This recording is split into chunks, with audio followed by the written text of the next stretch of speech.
ka qelluar pikërisht ndoshta edhe për ta provokuar situatën dhe ka qelluar pikërisht duke ditur që ai lokal zakonisht frekuentohet nga kryetari i komunës së Skënderajit, zoti Samir Lushtako. Pra, unë konsideroj që gjithë kjo ka qenë një lloj provokimi para zgjedhjeve e që në vazhdimsi vetëvendosja dhe partia në pushtet i ka bërë këtë gjë.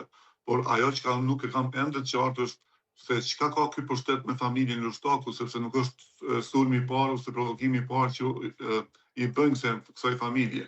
Kujtojmë në një seancë të Kuvendit të Kosovës, kur Beslimi e gjuan me shishe të qelqit deputeti Mërgim Lushtaku, pra të birin e Samir Lushtakut, dhe tash po ndodh kjo situatë dhe në vazhdimsi gjatë kësaj periudhe nuk janë ndalur sulmet dhe etiketimet kundër kësaj familje e kundër këtyre dy personave të familjes Lushtaku që kanë edhe pozicione publike.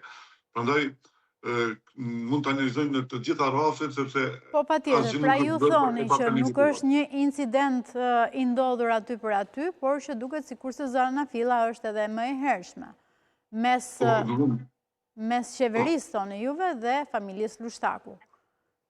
Të gjitha parametrat që ne kemi parë, të gjitha situatat që kanë ndodhur në vazhdimsi këto 6 vite të fundit, ky pushtet i ka synuar dy familje në Kosovë, familjen Lushtaku dhe familjen Haradinaj. Ndoshta për shkak historikut, vlerave të kombëtare që kanë këto familje, nuk e di pse, por megjithatë janë dy familjet më të atakuar në Kosovë.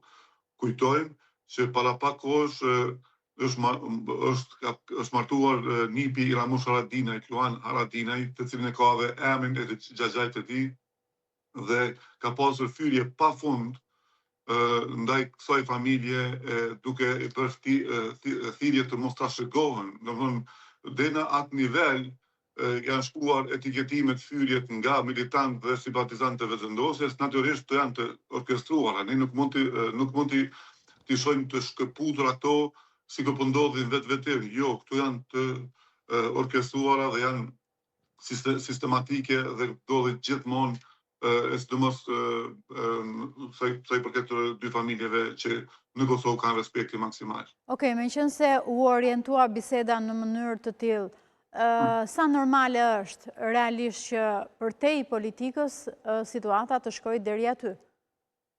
Kjo është totalisht e papranueshme. Ne parimisht jemi kundër dhunës, por duhet jemi edhe kundër fjalorit edhe etiketimeve që po i përdor.